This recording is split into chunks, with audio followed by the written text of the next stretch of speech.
민수기 10번째 시간인데요. 민수기의 히브리어 이름이 베미드바르라고 했습니다.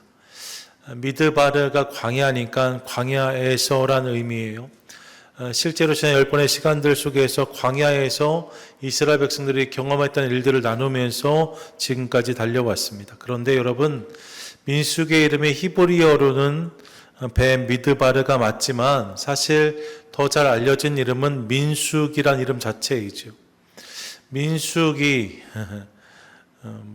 민숙 아니고 민숙인데 백성 민자의 숫자 수에서 백성의 수라는 의미이고, 영어 성경도 그래서 넘버스라고 되어져 있잖아요.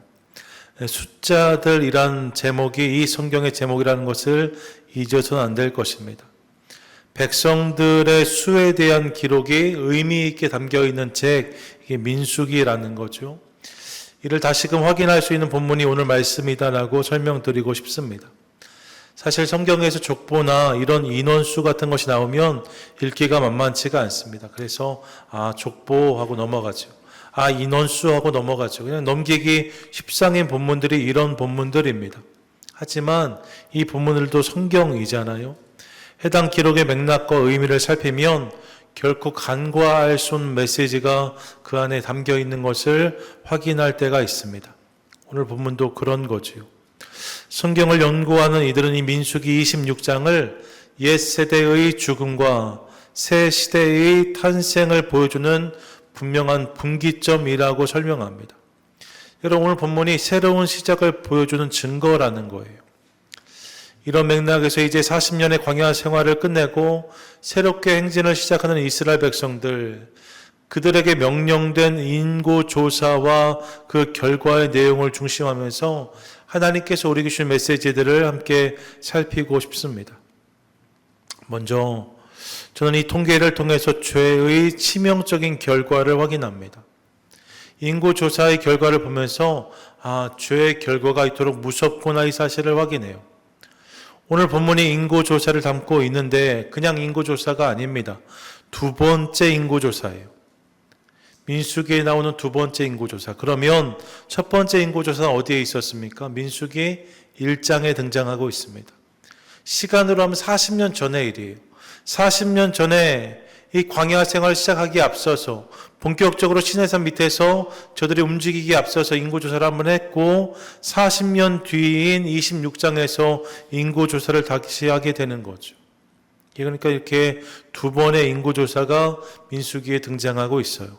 그렇기에 이 인구조사는 비교가 되는데, 이 인구조사를 비교해 보면 눈에 띄는 부분이 있다는 사실을 확인합니다. 특별히 지파별 인구 변화의 추이가 보입니다. 지파별로 인원의 변동이 있더라는 거예요. 유의미한 변화가 없는 지파도 물론 많지만 큰 변화를 보인 지파들도 있습니다. 특별히 므낫세 지파를 보시면 1장에서 32,200명으로 그들의 수가 계수되는데 26장에서는 52,700명으로 25,500명이 늘어났다는 것을 확인할 수 있어요. 아셀 지파도 11,900명이, 베냐민 지파도 12,200명의 인구가 증가한 것을 확인할 수 있습니다.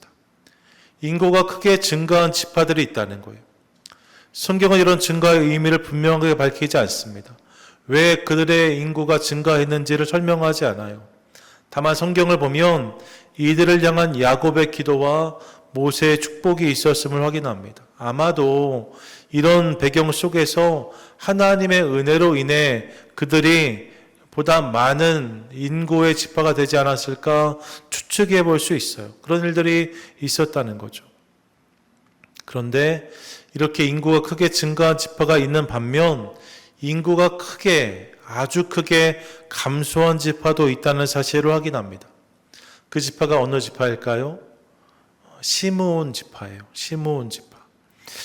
1장 22절을 보시면 1차 인구조사 때 이 시므온 지파의 인원수가 소개되고 있는데, 시므온의 아들들에게 난 자를 그들의 종족과 조상의 가문에 따라 20세 이상으로 싸움에 나갈 만한 각 남자를 그 명수대로 다 계수하니 시므온 지파에서 계수된 자가 몇 명이라고요?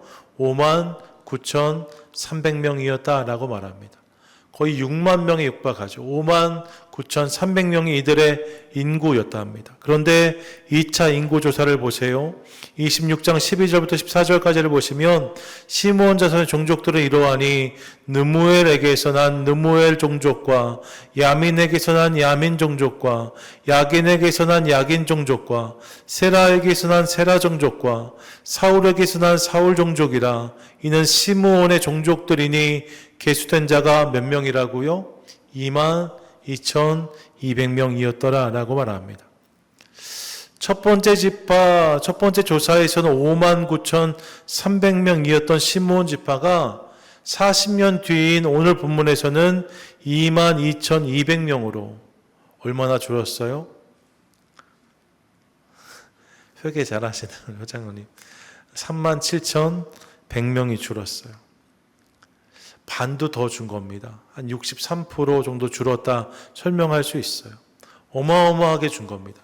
다른 지파에 이런 일이 생기지 않았어요. 그런데 유독 시므온 지파에는 엄청난 감소의 일이 있었다는 거죠. 무엇이 이런 결과를 초래했을까? 앞서 인구가 증가한 지파들에 대해서 특별한 언급이 등장하지 않는데 말입니다. 오늘 본문을 찾다 보면 이 시므온 지파가 감소했던 이유의 단초를 확인할 수 있어요. 그게 본문 1절인데 1절을 보시면 연병 후에 이렇게 본문이 시작되어집니다. 연병 후에 여기에 단서가 있는 거죠. 여러분 연병 후에래요. 어떤 연병이 있었는가? 앞서 25장을 볼 필요가 있는데 25장의 내용을 보시면 여러분 민수기 강에 한 2주 건너뛰고 만나는 거니까 이 3주 전 말씀을 기억해 보세요. 어떤 말씀 나눴냐면 발락과 발람 이야기 했습니다. 이스라엘 백성들을 저주하려고 하는 발락이 발람을 고용했는데 하나님이 그를 막으신 이야기가 등장하고 있었어요. 이게 23장, 24장의 내용이죠. 그렇게 하나님이 이스라엘 백성들을 위해 싸우셨답니다. 그런데 그렇게 하나님은 이스라엘 백성들을 지키기 위해 애를 쓰고 계신데 말입니다. 이스라엘 백성들은 시딤에 머물면서 큰 죄를 범하는 모습을 25장은 고발하고 있습니다. 하나님은 그들을 향한 영적인 공격을 막고 계신데 말입니다. 정작 이스라엘 백성들은 방탕히 행하면서 모압 여인들과 음행을 즐기고 바알 부호를 우상으로 섬기는 치명적인 죄를 범하였다라고 본문이 말하고 있는 거죠. 이방 여인과 함께 음란한 일을 행하고 이방신을 섬기는 일들이 그들의 진영 가운데 있었다는 것. 이스라엘 백성들 가운데 말입니다. 그리고 여러분 이 음행과 우상 숭배의 장면에서 유일하게 그 죄를 저지른 사람들 중에 실명으로 언급되는 사람이 있는데 그 사람이 누구인가? 그가 시므온 지파의 지도자 시므리입니다. 14절 보세요. 25장 죽임을 당한 이스라엘 남자 곧 미디안 여인과 함께 죽임을 당한 자의 이름은 시므리니 살루의 아들이요 시므온인의 조상의 가문 중 한 지도자이며 라고 말합니다. 여러분 이스라엘 백성들이 많이 그 죄를 범했는데 그런 유혹에 넘어갔는데 그 중에 유일하게 실명으로 언급되는 한 사람 그가 시므리고 이가 시므온 사람이었다라고 말하고 있는 거예요. 하나님의 거룩함을 훼손하고 세상의 정욕과 타협한 사람의 중심에 이 시므온 지파의 사람이 있었다는 거죠. 더욱이 그가 지도자였다라고 말하고 있습니다. 결국 이로 인해 하나님의 심판이 그 땅에 임하지요. 이 심판의 내용이 연병이었고 이 연병으로 죽게 된 사람이 얼마나 되었는가?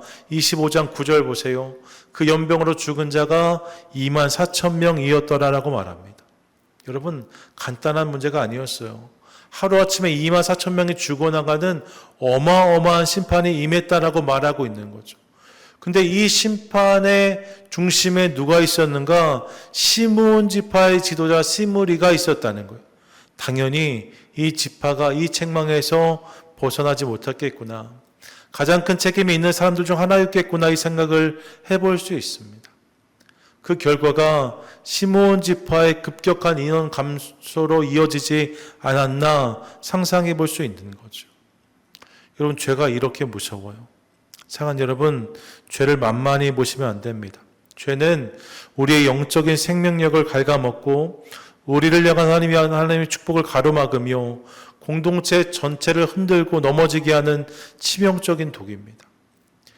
나 한 사람 죄를 짓는 걸 넘어가는 것이 아니라 이 치명적인 죄로 인해 시므온 지파에 어마어마한 인구 감소가 있었다라고 본문이 말하고 있는 거죠. 죄가 이토록 무섭습니다. 그러므로 죄에 대해 적당히 타협하고 어물쩍 넘어가는 우리 모습이 있다면 여러분 그 자리에서 오늘 돌이킴으로 시므온 지파가 그랬던 것처럼 심판을 받는 것이 아니라 므낫세, 아셀, 베냐민 지파처럼 하나님의 은혜와 축복, 그 하나님의 은혜와 축복의 주인공으로 살아가는 저와 여러분 우리 모두가 되시기를 축복합니다. 아멘. 둘째로 오늘 본문의 두 번째 인구조사의 명단을 통해서 우리는 인간의 연약함과 실패에도 불구하고 끝까지 약속을 지키시는 신실하신 하나님을 또한 확인합니다. 자, 여러분 시므온 지파의 죄가 그들이 경험한 인구 감소의 직접적인 원인일 수 있다라고 말씀을 드렸어요. 그런데 그렇게 생각해 보시면 사실 여러분 이 이야기는 시므온 지파만의 문제가 아닙니다. 사실 이 앞단에서 시므온 지파의 죄가 있었지만 이 민수기 전체를 보면 이스라엘 어느 지파도 시므온보다 낫다라고 말할 수 없어요. 지난 40년 동안 여러분 얼마나 많이 그들이 패역하고 불순종하였습니까? 물이 없으면 물이 없다고 원망하고 고기가 없으면 고기가 없다고 불평했습니다. 광야를 지나고 있는 중에도 누가 더 높은지를 가지고 시기하고 질투하고 비방하고 갈등하는 모습을 보여주곤 하였습니다. 예외가 없어요.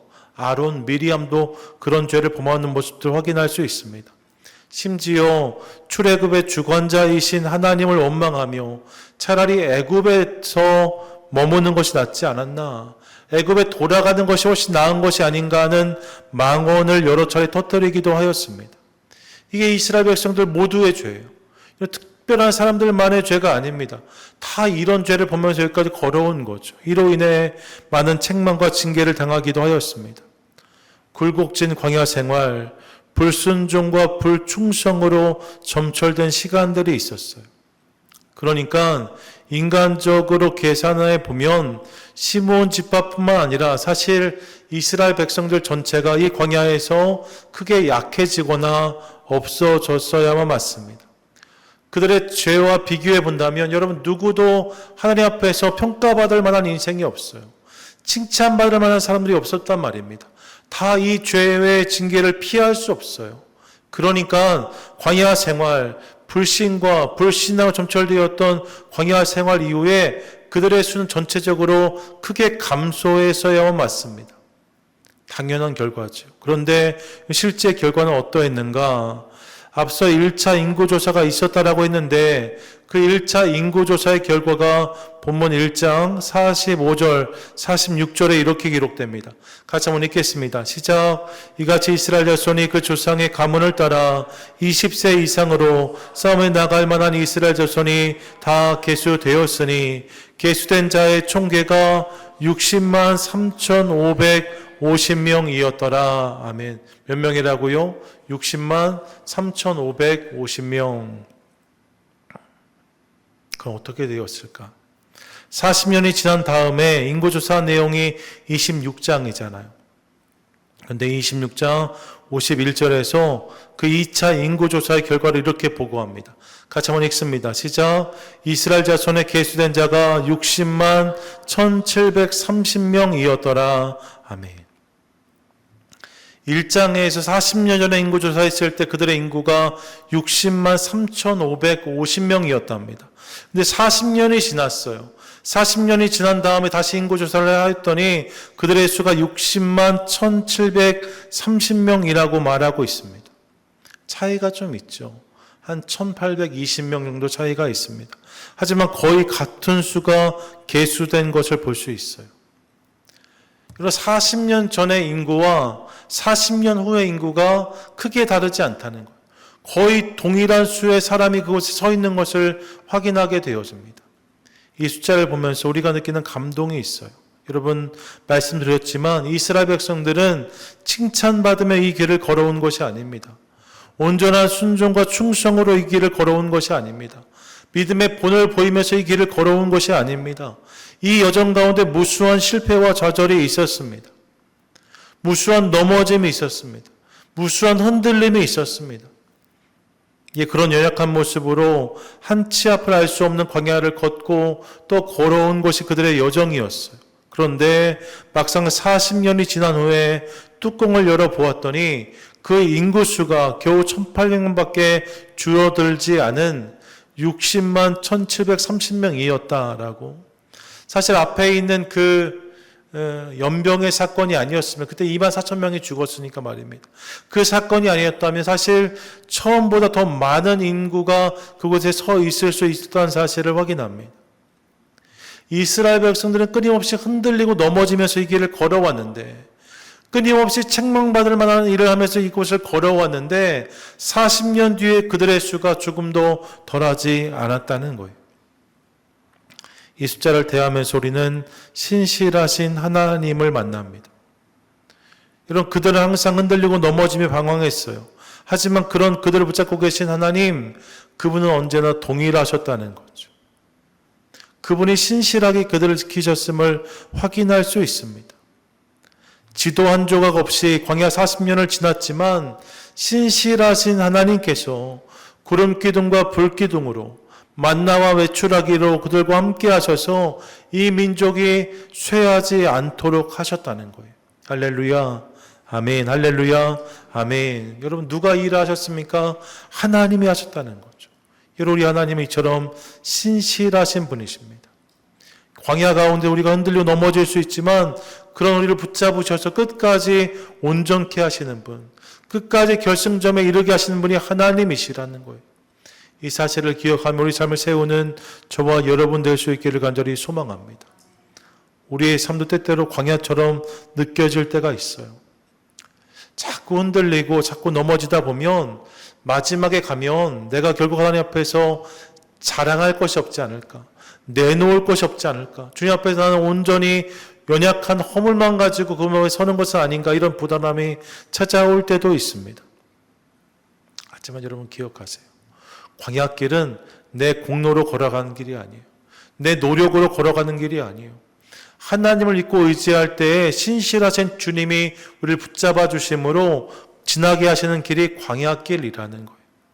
우리 하나님은 결코 당신을 포기하지 않으십니다. 연약하고 부족할 수 있지만 그런 우리를 붙잡으시고 묵묵히 당신의 계획과 약속을 완성해 가시는 분이 우리 하나님이시라는 거죠. 그분이 오늘도 우리에게 신실하심을 믿으시기 바랍니다. 여러분, 우리 하나님이 여전히 신실하세요. 바라기는 이 하나님을 기대하며 믿음으로 오늘 걸어가는 것을 통하여서 시시때때로 흔들리고 넘어질 수 있지만 그럼에도 불구하고 결국 우리 모두를 그곳에 세우시는 하나님, 그분을 경험하는 저와 여러분 우리 모두 되시기를 축복합니다. 아멘.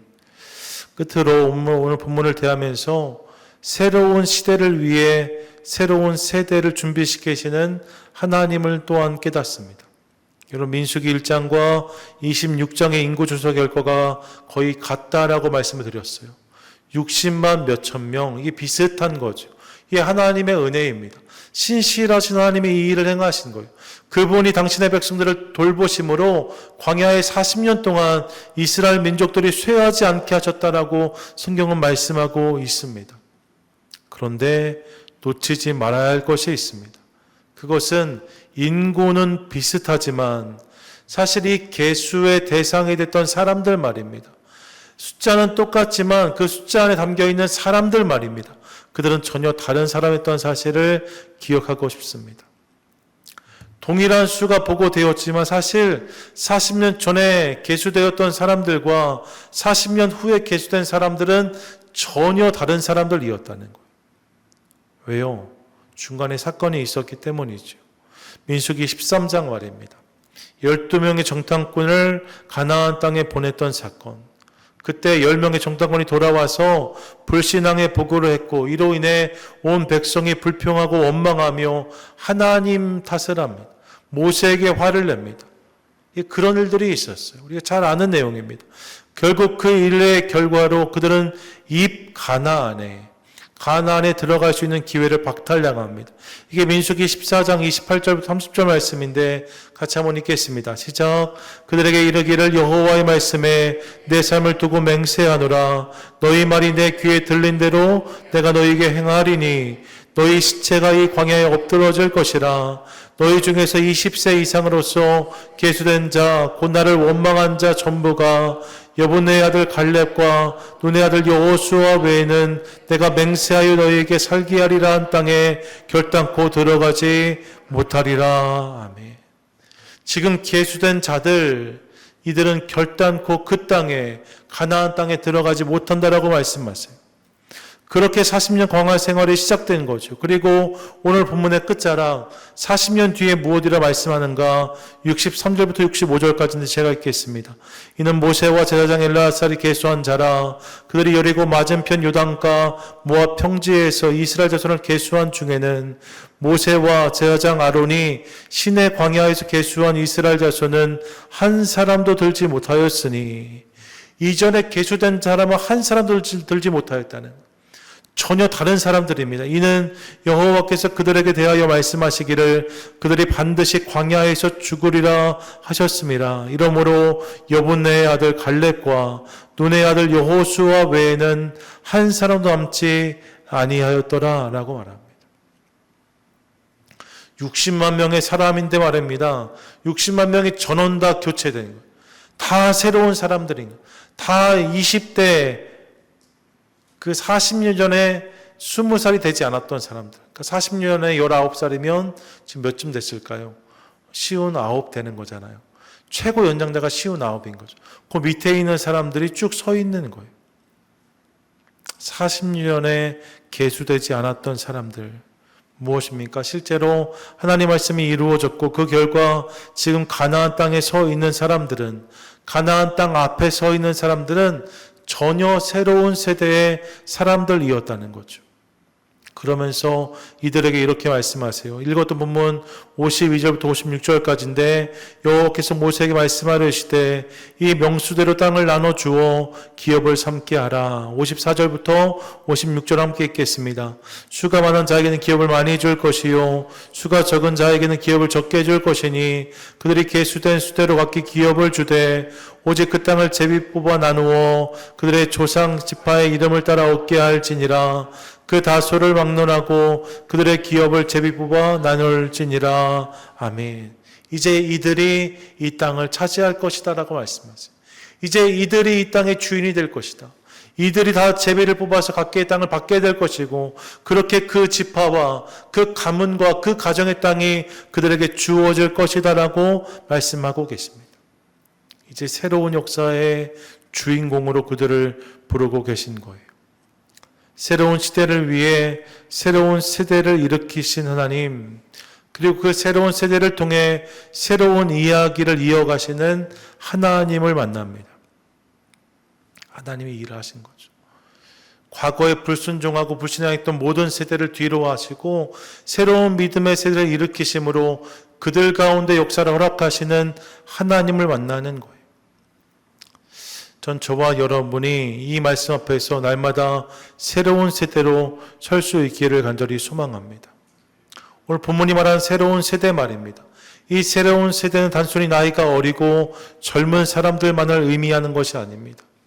상징적인 의미가 있는 거죠. 광야의 1세대의 뼈아픈 실패, 불신앙과 원망, 불순종의 낡은 습성을 완전히 벗어버리고 오직 하나님의 약속을 온전히 신뢰하는 믿음의 사람들, 이게 새로운 세대의 정체입니다.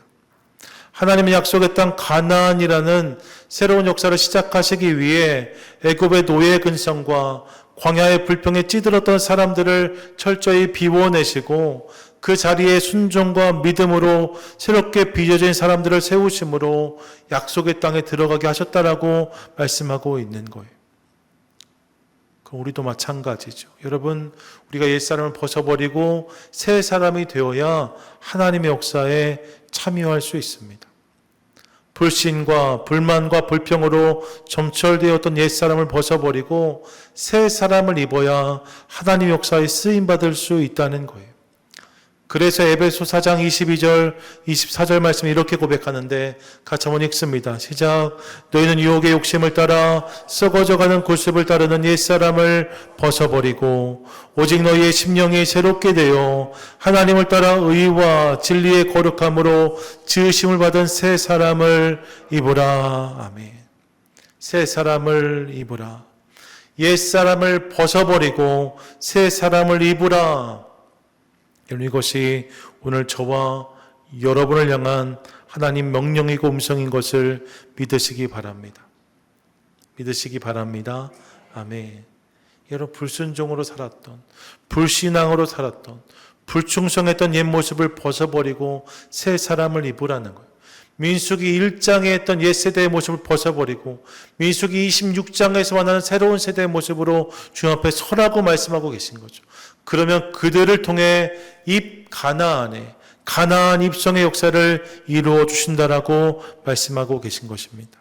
그러므로 이를 기억하며 날마다 새 사람 되기를 결단함으로 또 내 안에 오늘 오시는 성령 하나님을 의지함으로 그 은혜와 능력으로 승리를 경험하는 믿음의 사람 저와 여러분 우리 모두가 되시기를 축복합니다. 아멘. 말씀을 정리하시죠. 이것이 민수기 26장을 통한 하나님의 메시지입니다. 첫째로 죄의 치명적인 결과를 경계하라고 하세요. 40년 동안 잘 달려왔어요. 그런데 그들이 음행하고 우상 숭배하였더니 시므온 지파는 하루아침에 수만 명의 사람이 사라졌다라고 말합니다. 죄가 그토록 무서워요. 여러분, 죄의 가능성을 방치하지 않는 우리 되기를 원합니다. 둘째로 우리의 끝없는 연약함과 실패에도 불구하고 묵묵히 당신의 약속을 이루시는 하나님의 신실하신 하나님을 신뢰하는 우리가 될 수 있기를 원합니다. 우리는 흔들릴 수 있어요. 우리는 넘어질 수 있어요. 하지만 여러분, 우리를 붙잡고 계신 하나님, 그분은 언제나 동일하십니다.